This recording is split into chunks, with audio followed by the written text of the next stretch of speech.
bienvenue sur votre plateau Entre Prom. Ce soir, nous avons une émission, nous allons faire un point. Comme vous le savez, nous vous avons déjà parlé du congrès, le fameux congrès des élus, le fameux hashtag Cano-Café. Donc, où en sommes-nous aujourd'hui? Est-ce qu'il y a eu des évolutions? Quelles sont les manières dont ça a été abordé? Est-ce qu'il y a vraiment une communication? On se souvient que le ministre des Outre-mer et de l'Intérieur a dit clairement que ça n'intéressait pas la population. Est-ce que la population est réellement au courant? Parce que moi, je suis toujours au point où des fois, quand j'en parle aux gens, ils ne savent toujours pas. Donc, certains n'ont pas encore compris de quoi il s'agit. D'autres trouvent que c'est beaucoup de parlotte pour rien, puisque ce sont des thèmes qui ont déjà été abordés à de multiples reprises sur notre territoire. Donc, qu'est-ce qu'il en est aujourd'hui? Comment ça avance ce soir? Pour en parler, nous sommes avec Madame Laurence Makeba. Bonsoir. Bonsoir tout le monde. Est-ce que vous allez bien? Ça va, très bien, oui. D'accord. Et avec Monsieur Gilles Casimir. Bonsoir. Bonsoir tout le monde. Ça va? Très bien, parle merci. Bien ouais. D'accord. Alors déjà, moi, je voudrais savoir par rapport aujourd'hui, est-ce que quelqu'un peut nous expliquer où nous en sommes? Donc, comme je disais tout à l'heure, on a rappelé qu'il y a une grosse conférence de presse. Il y a eu des thèmes, 12 thèmes, répartis dans 12 sujets à traiter, répartis en 3 thèmes de 4 points à chaque fois. D'ailleurs, je vais vous rappeler les points tout à l'heure au cours des émissions. Qu'est-ce que vous en pensez, vous qui suivez quand même un petit peu cette histoire, parce qu'on ne sait pas trop. Le département dit clairement sur son site internet qu'il y aura peut-être, enfin, le mot est posé sur évolution statutaire. Au niveau de la région, c'est pas forcément posé. Donc déjà, est-ce que il n'y a pas une espèce de dichotomie déjà? Est-ce que c'est normal? Est-ce que le cap est le même pour tout le monde? Qu'est-ce qu'il en est? Où en sommes-nous? Est-ce que vous savez si ça avance? On a vu, les élus ont dit qu'il y allait avoir des conférences avec des jeunes, avec la population. Est-ce que vous avez des informations? Est-ce que vous pouvez nous faire un point, s'il vous plaît? Alors, s'il fallait faire un point, pour une fois, depuis quelques mois, les élus de la Guadeloupe sont ensemble et parlent d'une seule voix. Ils parlent d'une seule voix pour demander une chose, c'est le statu quo. Parce qu'aujourd'hui, on est dans beaucoup de mousse, dans très peu de chocolat. Les préconisations qui sont portées sont des préconisations qui ressemblent à une liste de courses faite à l'État ou à la... Voilà. Alors même que certaines de ces préconisations-là demanderaient qu'on change radicalement de statut. Je prends un exemple tout simple. Ils demandent à un moment, comme la Polynésie, de pouvoir avoir une préférence locale à l'emploi. Les Polynésiens sont pratiquement indépendants. Voilà, ça demande... Voilà, ça. Et pour autant... le même QCM qu'on nous ressort bien avant 2009, depuis 2003, le même QCM pour lesquels on convoque les Guadeloupéens pour des projets Guadeloupéens de société, c'est le même QCM qui était sorti en début d'année, qui fait que beaucoup n'ont pas participé, parce que c'est exactement à chaque fois... Après la crise, on se souvient. Voilà, donc avant 2019, il y a eu une consultation en ligne. Qui sait où sont les résultats? Introuvables. Il n'y a que les résultats des états généraux qui sont quelque part, qu'on peut réussir encore à trouver. Mais toutes les consultations depuis 10 ans qui sont faites, où sont ces résultats-là? On ne sait pas. En 2019, ça les a conduits à voter quasi à l'unanimité de demander une loi organique, de négocier avec l'État des nouvelles compétences et demander une loi organique pour qu'on passe dans un autre statut. En 2022, ça les fait reculer, ça les fait parler de discussions avec l'État, de négociations, voilà. Donc on est dans une espèce de grande reculade et un peu la sensation que c'est vrai que quand on apprend un peu l'histoire, qu'on relit l'histoire politique de la Guadeloupe et qu'on se demande qu'est-ce qui s'est passé en 1946 quand on a passé le statut de département, qu'est-ce qui s'est passé? Ça, on le sait. Rien. C'est-à-dire qu'il y a eu des débats en Martinique, les Martiniquais ont dit voici ce qu'on voudrait. Il y a eu des débats en Guyane, il y a des débats à La Réunion, il y a des débats dans les départements. Et en Guadeloupe, ceux qui étaient faits ailleurs, on l'a mis sous la table et puis on est passé à côté. Et en fait, on a des élus qui sont dans une dynamique qui est toujours la même, c'est-à-dire de faire beaucoup de communication, de ne proposer aucun projet aux Guadeloupéens. Logiquement, après avoir signé l'appel de Fort-de-France, déjà, ils n'étaient pas obligés de signer, ils auraient pu dire Oui, parce qu'il y a ça on aussi. On n'est pas encore prêt, c'est pas la peine, on n'y va pas. Il y a ça sert à aussi, rien. effectivement. Ils vont signer l'appel de Fort-de-France. Dans le même temps, on voit un président du département qui est tous les 4 matins à Paris, on ne sait pas pourquoi, dans des bureaux des ministères, à demander, voilà. C'est une espèce de double message de communication. On pioche des slogans dans l'escarcelle des nationalistes. Pensez Guadeloupe, Guadeloupe, c'est l'UPLG des années 80-90, quoi. On pioche dans ces slogans-là.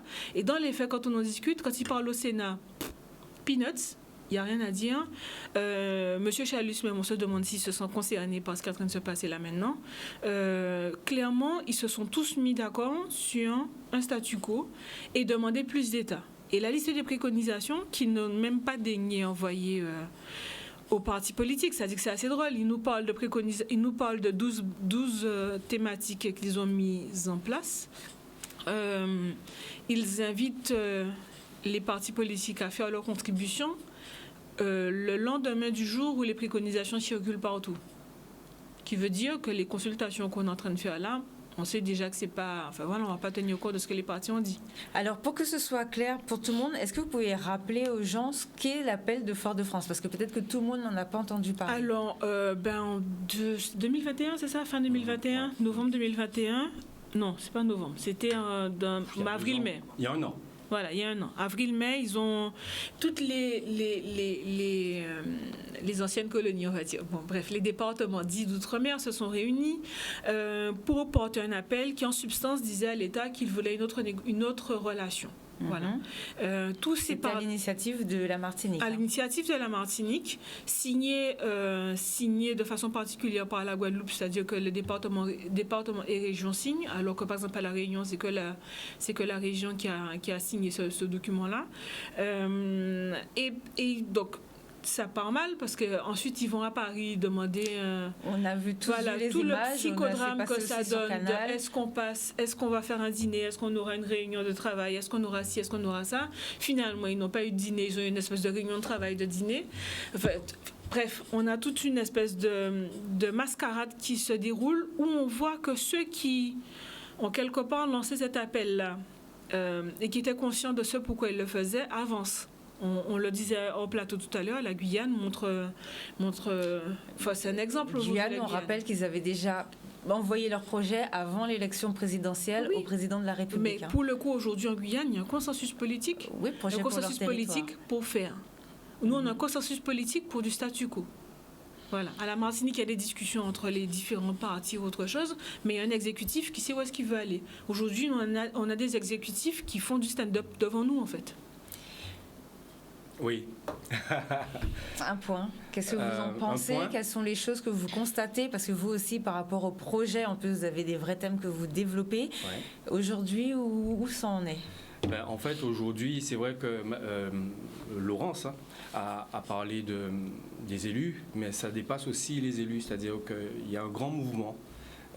On doit quand même rappeler qu'il y a quelques mois, il y a eu la délégation sénatoriale aux Outre-mer qui a reçu nos élus. Et là, malgré ce qui nous a été vendu lors des dernières élections, où il y avait un pacte de convergence, où ils allaient travailler ensemble, on a eu un président de région et un président de département qui ont été reçus chacun de leur côté. Et il n'y a pas de consensus, en fait. Ils ne sont pas d'accord. On a M. Chalus qui, clairement, est évasif. Il parle de pouvoir normatif. Donc, il souhaite qu'on ait plus de latitude pour créer des règles et des normes ici. C'est ce qu'il appelle la différenciation. On se souvient, peut-être il y a 2-3 ans, c'était sorti dans un article 20 minutes. Où la différenciation, c'est plus global. Mais en fait, simplement pour continuer, et il y a M.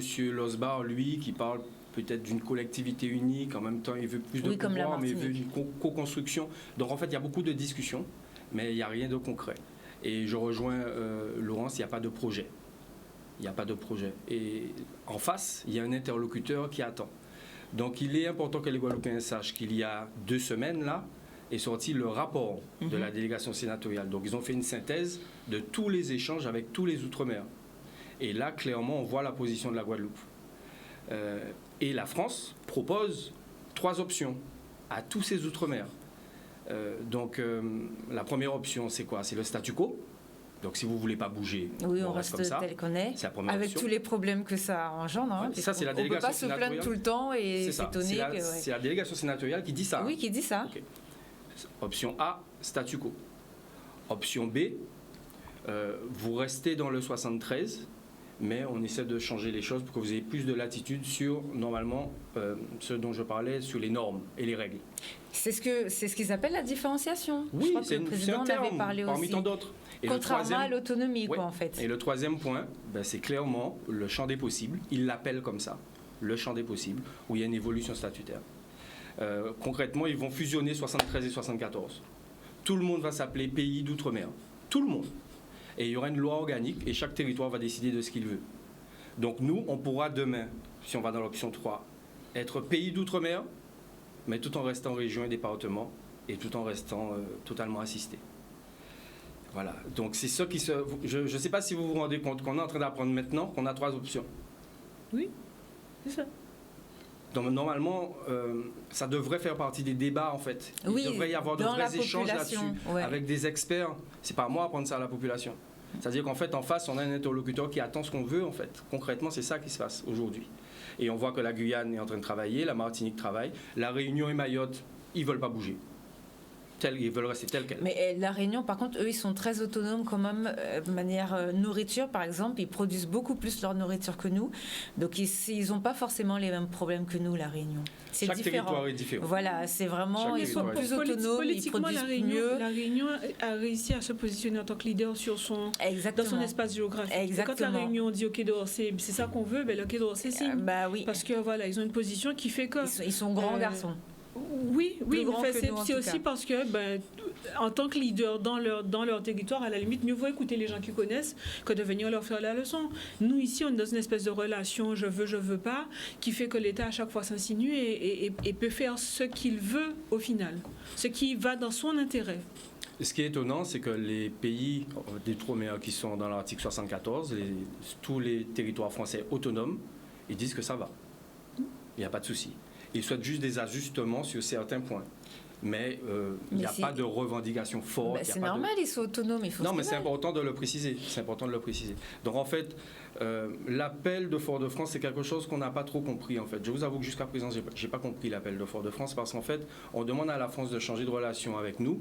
Alors en fait, c'est ce qu'elle a mis en place depuis 20 ans. Et elle attend justement cette proposition de changement de rapport. Donc en fait, on demande à l'autre de changer un rapport envers nous. Alors en fait, c'est à nous de changer de posture. C'est à nous de grandir, tout simplement. Exactement. Alors, par rapport à l'appel de Fort-de-France, donc nos collègues à Guadeloupe Première ont fait un article il y a 2 jours, donc qui s'appelle l'appel de Fort-de-France s'élargit à la vision des jeunes des 7 territoires signataires. Donc ça veut dire que suite à cet appel, les jeunes ont décidé, il y a une webconférence qui a été organisée sur la chaîne territoriale de la Martinique et qui a permis à toutes les collectivités partenaires de cet appel de faire un bilan par rapport aux jeunes pour savoir quelles sont les perspectives et ce qu'ils veulent. Et là où c'est intéressant, c'est que les jeunes se sont appropriés cet événement. D'ailleurs, ils ont été félicités par leur directeur, par leur président de région. Hein. Donc, et ils ont demandé à ce que leurs idées soient prises en compte avant qu'il y ait quoi que ce soit, hein, puisqu'il doit y avoir une grande réunion interministérielle. Alors, c'est prévu à la fin de l'année ou au début de l'année prochaine? Non, là, dans pas longtemps, avant même le congrès. Il y a un SIOM en mai, là. En mai, fin mai. D'accord. Donc, eux, les jeunes, ils ont insisté pour préparer ensemble une réunion avant, donc le fameux comité interministériel des Outre-mer, pour pouvoir apporter les projets et voir comment on avance. Est-ce que vous avez l'impression, parce que moi franchement j'ai l'impression qu'on tourne un peu en rond depuis que je suis arrivée en Guadeloupe, j'entends un petit peu les mêmes conversations. Là je vois par exemple pour les choses qui avaient été prévues sur le site de la maison de la région, sur le fameux hashtag Canou Café, il y a de bonnes choses qui sont mises en place. Par exemple, ils proposent, ils demandent à la population ce qu'on fait pour les terres, par exemple, est-ce qu'on récupère les terres, est-ce qu'on gère les terres nous-mêmes, est-ce que les Guadeloupéens gèrent leurs terres. On voit qu'ils ont proposé un onglet aménagement du territoire, mais lorsque moi par exemple je reçois des politiques ou que j'organise des émissions avec des gens du gouvernement et que je leur parle d'aménagement du territoire, mais ils me répondent mais Sabine, mais ça ce sont vos élus qui sont censés aménager le territoire, puisque c'est une compétence locale. Donc c'est le président de région comme Valérie Pécresse par exemple pour les trains, donc ce sont c'est du local, c'est pas quelque chose. Donc les bus, ne serait-ce que les bus, l'aménagement du territoire, c'est quelque chose qui devrait déjà être existant. Mais la problématique, ça part d'un point, c'est-à-dire qu'il faut, pour qu'on puisse avoir un débat, il faut avoir des visions de la société et pas des visions pour aujourd'hui. Et c'est des visions dans 10, 15, 20 ans. Oui, et je suis persuadée que si on se pose, la vision que j'ai de la Guadeloupe ne sera pas celle de Gilles. Et tout l'intérêt, justement, de parler de vision, ça permet justement de trouver où est-ce qu'on ne se comprend pas pour avoir un consensus et pour y aller. On ne parle pas politique en Guadeloupe. Quelle est la différence entre nos élus? Qu'est-ce qui différencie Serva de Jalton? En dehors du fait que Serva, c'est une personne, que Jalton, c'est une autre façon de faire. Politiquement, est-ce qu'on est capable de se dire qu'est-ce que les uns et les autres vendent? Quelles sont leurs différences? On ne sait pas. Lurel, quand il était président, parlait d'immigration. Et pourtant, il est à gauche. Il est à gauche. Je tiens à le préciser parce que bon, il est à gauche. Il a même eu l'occasion de dépenser des financements pour la police ou pour aider pour que un certain nombre de choses se fassent. On ne parle pas politique. Donc le problème, la problématique, elle est vraiment grave. Et au-delà de nos élus, ça va plus loin, c'est-à-dire que la parole politique elle-même est totalement décrédibilisée par leur action. Oui, mais c'est normal, clair. Voilà. Par leur action, c'est clair, mais même dans la société, la position, par exemple, des syndicats aujourd'hui, c'est celle du statu quo aussi. Oui, ça, par contre, c'est quelque chose que j'entends souvent remonter. Les gens ne comprennent pas trop, puisque les syndicats s'étaient positionnés comme étant des indépendantistes. Oui. Et or, aujourd'hui, on constate qu'ils n'acceptent aucune évolution. C'est pas aujourd'hui, c'était déjà le cas en 2009. Oui, en 2003. En 2003. Ouais. Parce que même, enfin voilà, et après on va parler de fait qu'on ne soit pas unis. Le problème c'est pas d'être unis ou de ne pas être unis. Le problème c'est qui porte une vision et quel est le projet de société qu'on a envie de porter ensemble. Nous, ce qu'on dit, c'est qu'aujourd'hui on a une économie de rente qui profite à quelques-uns, qui écrase une masse de personnes et que les jeunes ont de plus en plus de mal à s'en sortir. L'école ne permet pas de faire l'ascenseur social puisqu'on a une bonne partie des jeunes qui sortent du système scolaire sans savoir ni lire ni écrire et sans diplôme. Donc il faut qu'on commence à réviser ça et que l'outil de l'État doit permettre à une économie d'être partagée entre tous et pas une économie où on est là en train de regarder les chiffres du 440. Peut-être qu'il faut qu'on crée des indicateurs pour nous-mêmes pour qu'on voit comment on réussit. Il faut qu'on ait une gouvernance. Les gens pensent que Chalut c'est le président de la Guadeloupe. Il n'est pas président de la Guadeloupe, il est président d'une collectivité et il n'a pas le droit de dire aux maires voici ce que vous allez faire désormais parce que c'est comme ça que la Guadeloupe va marcher. Donc, il faut que les gens comprennent tout ça. Nous, ce qu'on fait, c'est qu'on propose, on a commencé à proposer un projet, mais là où on est aujourd'hui, à l'heure où on parle de congrès, c'est pour ça qu'il y en a eu 16 ou 17.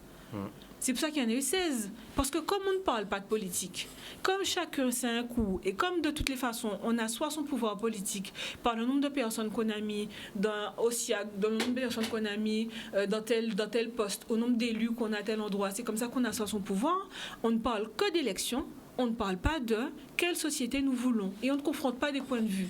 Et aujourd'hui, encore, et là c'est rageant, c'est qu'en plus on voit ce qui se fait ailleurs et on voit que le débat politique, moi je le dis, le débat politique a été confisqué par Harry Chalus et Guy Losbar sur cette question-là. Il est confisqué. On fait semblant, et de toutes les façons, tout le monde le sait, on fait semblant de faire des consultations. On ne publie pas les consultations qui ont déjà été faites avec la population, on se fait élire, soi-disant, en disant nous maintenant, on va changer de relation avec l'État, et une fois qu'on est élu, on court dans les cabinets parisiens pour essayer d'écraser l'autre pour avoir un peu plus de pouvoir. Mais le débat sur où est-ce que la Guadeloupe va n'a pas lieu. Et c'est ce débat-là qui devrait avoir lieu aujourd'hui. Alors, c'est une question, mais je la pose aussi puisque j'anime une émission économique et que régulièrement, je rappelle quand même que l'économie, c'est la manière de vivre sur un territoire. C'est-à-dire que vous vous réveillez, vous allez acheter déjà vous dormez en pyjama, il faut bien quelqu'un qui achète les pyjamas, on ne dort plus, quoique tout nu. Et il faut quelqu'un pour faire les pyjamas, il faut quelqu'un pour faire le lit. Il faut quelqu'un pour faire le matelas. Déjà, je rappelle que nous ne fabriquons pas nos lits, nous ne fabriquons pas nos matelas et nous ne fabriquons pas... Oui, mais pas suffisamment. On en apporte trop. Et ça, c'est de l'économie. Donc, est-ce que les gens, au niveau de nos politiques, ils ont conscience que tout ce qui se passe, tout ce qui manque, par exemple, tout à l'heure, je parlais d'aménagement du territoire, c'est de l'emploi. embaucher des gens pour faire des abribus, pour voir comment on refait la route. Tout le temps, il y a des trous. On dirait limite que c'est un partenariat pour faire fonctionner les équipementiers de manière à tuer les amortisseurs des Guadeloupéens et que c'est un cercle vicieux. Mais déjà, il faudrait qu'on se pose la question, est-ce que c'est vraiment du bitume qu'il faut en Guadeloupe ? Ça, je suis d'accord. Surtout lorsqu'on voit les inondations, j'étais la première à dire, on avait fait un débat avec des jeunes qu'il faudrait innover justement. Donc tout ça, ça crée de l'emploi. Pourquoi ne pas faire, je sais pas, des structures avec des pics dans le sol, comme ça quand il pleut, ça coule. Peut-être que je dis n'importe quoi et qu'un jeune peut reprendre l'idée pour créer quelque chose, un sol.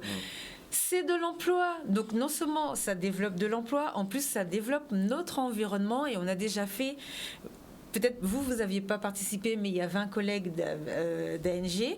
Et on a vu qu'au niveau de la Guadeloupe, on a des jeunes ingénieurs.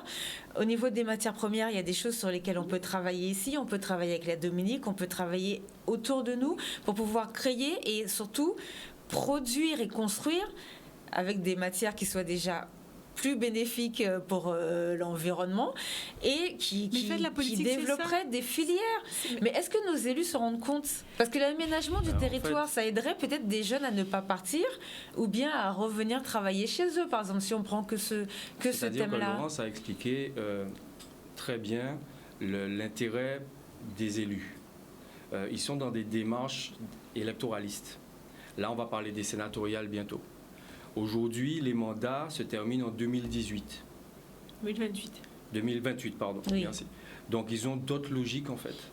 Et le slogan du département, c'est Cap sur 2028. Voilà. Donc, en fait, il y a une composante dont on ne parle pas, dont on parle très peu, c'est la population. C'est-à-dire que la population doit sortir de cette posture victimaire. Les élus, les élus, les élus. Si la population veut un changement, si elle le manifeste, ils n'auront pas le choix. Oui, ça c'est... On parle beaucoup des élus, mais aujourd'hui, ça ne va pas venir des élus, le changement. Ça va venir de la population. Il n'est pas normal, en fait, que tout ça se passe et que les gens ne soient pas informés. Donc, il faut aller à l'information. Et pourtant, pour la communication, si la région et le département veulent faire beaucoup de communication, ils peuvent le faire. On a vu, pour le Covid, ils se sont fait tirer les oreilles et ils ont mis des spots publicitaires partout. Ils ne sont pas écoutés. Donc, ça va être à nous de faire. Ça va être à l'ANG, ça va être au CPGS, ça va être à d'autres mouvements citoyens. C'est à nous de le faire, on n'a pas le choix. On est obligé de s'informer.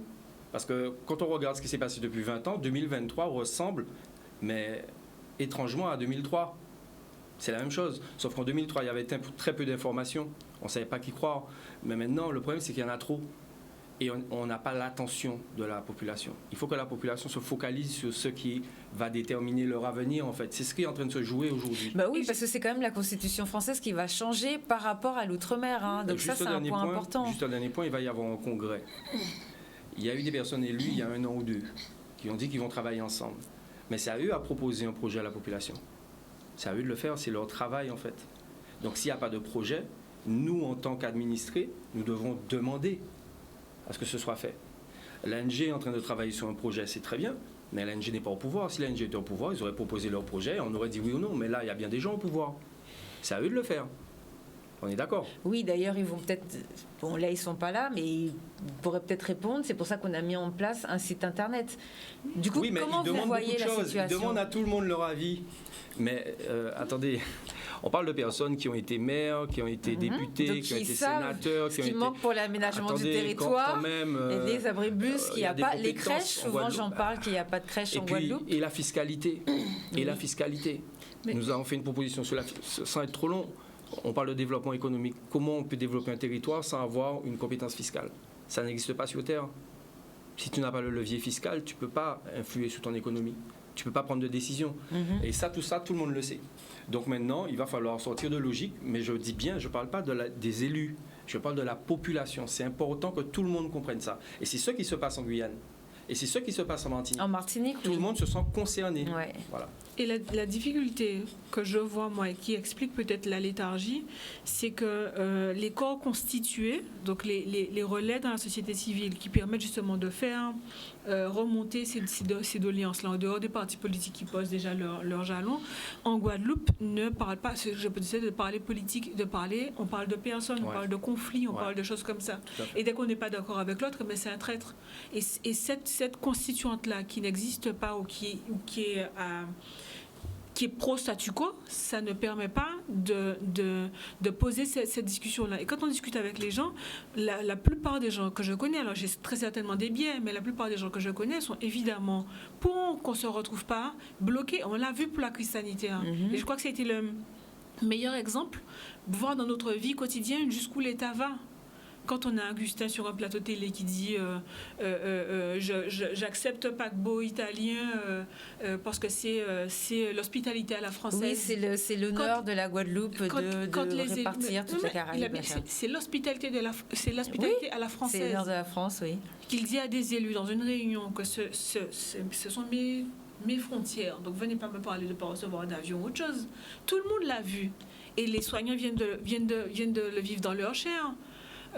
En Polynésie, ils ont pu voter. Il n'y a pas eu de. D'ailleurs, au début, ils ont appliqué les directives de l'État et puis ils ont dit ils ont appliqué, mais personne n'a été suspendu. Oui. Personne n'a été suspendu. Oui, parce qu'ils ont dit on arrête avec ça. Voilà. Parce qu'ils sont autonomes. Donc ça fait déjà bien des mois qu'ils ont enlevé l'obligation, mais ça fait aussi, eux aussi, ils ont réussi à gérer différemment. Alors que nous, on se retrouve toujours en blocage. On parle de géothermie aujourd'hui. Tous les jours, on parle de géothermie. On va acheter la géothermie. Ok, pas de problème. Mais qui décide pour le sous-sol? C'est la France. Même celle qui était à EDF avant, elle n'était pas la nôtre. On n'a pas perdu de géothermie. Nous, pas TG ni géothermie. On n'en a jamais eu. La Nouvelle-Calédonie gère son sous-sol. Bah oui. Le Conseil de la Nouvelle-Calédonie dit à qui je donne des permis. Et ils ont mis une amende au groupe, les fameux groupes dont on parlait tout à l'heure, qui je rappelle sont en commission d'enquête en ce moment. Quand on entend Laurence, on a l'impression que c'est pas possible, mais c'est possible. Mais c'est entièrement. Je répète ce que je viens de dire. Les gros groupes. D'ailleurs, le gros groupe Bernard Ayotte a une super amende à la Nouvelle-Calédonie pour les, je sais plus comment ça s'appelle, les taxes retour. Non, pour les taxes. En fait, ils ont une manie de faire des surtaxes par rapport au. Je ne sais plus comment ça s'appelle, je regarderai l'information pendant la publicité. Et l'autre jour, on a vu qu'on Et nous, on ne peut pas faire ça sur notre territoire. On nous facture 2 fois, c'est-à-dire on met l'octroi de mer. Et ça, ils ont été pénalisés, ils ont eu une amende Nouvelle-Calédonie pour ça. Alors, le Césaire de Guadeloupe l'a fait ressortir en prenant appui sur le conseil, la Cour des comptes. Tous les journaux ont titré sur ça. Qu'est-ce qui s'est passé? Qui a eu une amende? Qui a eu quelque chose? Aujourd'hui, hier, il y a une commission d'enquête en ce moment sur la vie chère, et ces grands groupes-là disent c'est pas moi, c'est les autres. Et tous les autres sont déjà passés, ont déjà laissé nous sommes dans des constats. On est d'accord sur les constats. Hein. On est d'accord sur le constat qu'on n'a pas de pouvoir chez nous et qu'on ne peut rien faire. Maintenant, qu'est-ce que demandent les élus? Ils disent on veut plus de pouvoir normatif. Dans l'article 73, tout ce qui se décide là-bas s'applique ici, mais ils veulent plus de moyens de créer des règles ici. C'est ce qu'ils demandent, les deux. Les deux présidents sont d'accord sur ça. OK? Mais ils ne veulent pas évoluer. Ils restent flous sur l'évolution. Donc en fait, on veut plus d'autonomie sans changer. Vous voyez, on est dans ça en fait. On est dans un flou. On veut que les choses changent, mais on ne veut pas changer. Et cette ambiguïté, on le retrouve dans la population aussi. Où la population dit, on veut le changement, mais pas avec ces élus-là. Oui, par contre, ça, c'est quelque chose qui revient souvent. Les gens disent qu'il faudrait... On veut une compétence fiscale. Oui, pour l'évolution, mais avec d'autres personnes, des autres jeunes. On veut une compétence fiscale, moi, je pense qu'avec les élus qu'on a, ils peuvent très bien gérer l'autonomie et se débrouiller comme tout le monde se débrouille et faire marcher notre territoire. Et je suis sûre que ça fonctionnerait très bien. Ils n'auraient pas le choix. Mais en plus, ils auraient des comptes à rendre. Si on va vers l'autonomie, il y a une nouvelle élection, donc là, ils auront le temps de prendre leur responsabilité de citoyen et de choisir qu'ils voudraient mettre en place. C'est ça. Voilà. Et sans compter que j'ai déjà rappelé, on en avait déjà parlé, que lorsqu'on est autonome, il y a plus de règles, puisque de toute façon, on sait, il y a eu un rapport, comme vous le savez, je fais aussi des émissions avec la Cour des comptes qui vient une fois par trimestre quand même faire un point sur des comptes. Bon, la Guadeloupe, on est numéro 1 dans tout ce qui est détournement de ceci à droite, à gauche, l'argent dépensé, parti n'importe comment. Partout, aussi. Oui, mais nous, on est quand même particulièrement fort dans ça avec la Corse. Bon, ça, il faut quand même le reconnaître. Parce qu'on ne produit pas l'argent nous-mêmes, en fait. Donc, c'est une culture. Non. Les dotations arrivent, on essaie de les utiliser. Là, c'est du détournement. Oui, on est d'accord. Non, j'excuse. Mais juste pour dire, oui, parce qu'après, moi, il va m'appeler. Oui, mais si vous gérez vos richesses, et si c'est transparent au niveau des Guadeloupéens. Voilà, juste pour dire que quand... Voilà, c'est-à-dire que juste pour dire que c'est parce qu'on a un département qui peuvent se permettre, puisque comme on le sait, dans les autres territoires aussi. D'ailleurs, encore dernièrement, on a entendu, il y a des fonds qui ont été détournés. Mais ça, c'est parce qu'on est un département. Alors que quand on est autonome, tout est public en fait. L'argent est public et je crois qu'avant de le dépenser, ils doivent le voter. Donc ça veut dire qu'on sait quel argent va être utilisé pour telle chose. Oui, et dans ce cas-là, ça, il ne peut pas y avoir de détournement. Alors, quand on discute avec les maires aussi, ils sont les premiers à se plaindre aussi du carcan. Les maires vivent avec presque la peur de se retrouver tous les 4 matins au tribunal pour des marchés qu'ils font. Parce qu'on leur dit que cette ligne-là, c'est pour telle chose à l'école, mais juste en face, justement, il y a un gros trou qu'il faut régler. Il a besoin de sous. Oui, ça c'est vrai. Mais ça, je l'avais dit pour Harry Chalus. Quand il fait l'eau, par exemple, c'est pas sa compétence. On peut très bien lui dire qu'il a détourné de l'argent parce qu'il a fait l'eau. Voilà, c'est ça. Ça, c'est vrai que c'est compliqué. Et je le redis, chaque fois, l'État aussi a beau jeu de complexifier les choses et de vous mettre une espèce d'épée de Damoclès sur la tête aussi. C'est aussi ça le jeu politique. Il y a une espèce d'épée de Damoclès sur la tête et puis quand vous ne faites pas ce qu'il faut, enfin voilà quoi. Ça c'est le statut actuel. Voilà. Oui, c'est ça, le statut actuel qui fait ça. Parce que qui paye? Moi, si je veux un stade chez moi, faut pas que je crie trop fort sur ce que je préfère parce que d'ailleurs le stade que j'ai promis à ma population, tu peux courir dessus, ça va pas passer. Donc l'État a beau jeu de faire son jeu d'influence, de pouvoir, de positionnement, et de l'autre côté, nos élus ne se mettent pas en face non plus un bloc devant l'État pour dire à l'État, c'est pas ça qu'on fait, on ne veut pas fonctionner voilà, c'est-à-dire que l'État joue son rôle, il est dans la gestion de ses intérêts. Aujourd'hui, l'important c'est, parce que les constats, on peut faire une émission sur les constats, on a déjà fait 50 millions. Aujourd'hui, on est dans une croisée des chemins. Mais justement, c'est ce que j'ai demandé comme question. La population a les moyens de faire les choses changer. Mais et comment faire du coup? Parce que c'est plusieurs fois où on appelle les gens à vouloir prendre les choses en main. Qui a participé à la réécriture des articles 73 et 74 en 2003 et qui est à bas vous dire encore aujourd'hui de voir qu'il y a une région et un département sur un si petit territoire. Oui. Aujourd'hui, il faut pousser les élus à faire comme en Martinique et en Réunion, c'est-à-dire créer une collectivité unique. Je termine. À partir du moment où il y a une collectivité unique, on rebat les cartes. Il n'y a plus d'assemblée à la région, il n'y a plus d'assemblée, il faut revoter. Et là, les Guadeloupéens pourront voter pour un ou bien pour un tel ou pour un tel. Mais justement, moi j'ai posé la question, c'est-à-dire que j'ai reçu ici des gens de la région, je leur ai demandé. La question qui revient souvent, c'est cette histoire de travailler ensemble. Pourquoi est-ce que vous ne faites pas une collectivité unique? On m'a répondu, c'est dans les vieux Canaries qu'on fait les bons repas. Donc si ça fonctionne comme ça, vous avez des personnes qui ont des mandats pendant encore 5 ans. Il y a les chiffres qui sont sortis récemment. OK? Vous avez vu les chiffres qui sont sortis sur les rémunérations. Ces personnes ont des mandats jusqu'en 2028. Ça s'est jamais vu en fait. La dernière fois que tout le monde était d'accord pour changer les choses, que ça leur coûte de l'argent de toute façon d'avoir. Mais bien sûr, c'est plus cher d'avoir des. La dernière fois que tous les élus se sont mis d'accord vraiment pour vraiment changer les choses, c'était en 2003. C'était avec la déclaration de Basse-Terre. Parce qu'il y avait un exécutif fort. Il y avait un exécutif fort et on a fait peur aux Guadeloupéens. Aujourd'hui, on se retrouve dans la même situation. C'est-à-dire que ce sont les carrières. Voilà, et ce sont les carrières personnelles qui prennent le pas sur l'intérêt du pays. En face, on a un interlocuteur qui s'appelle l'État, qui a toujours pris toutes les responsabilités de notre part sur tout ce qui nous arrive. Et aujourd'hui, nous devons prendre nos responsabilités. Et c'est pour ça que je dis, il faut arrêter de dire les élus. Les élus gèrent leurs intérêts. Maintenant, ce qui nous intéresse, c'est la population guadeloupéenne. Et une fois qu'elle va comprendre, je vous assure, il n'y aura pas grand-chose à faire. Dès que la population, il y aura cette conscience populaire, cette pression, vous allez voir. Bon, on revient tout de suite après la pub.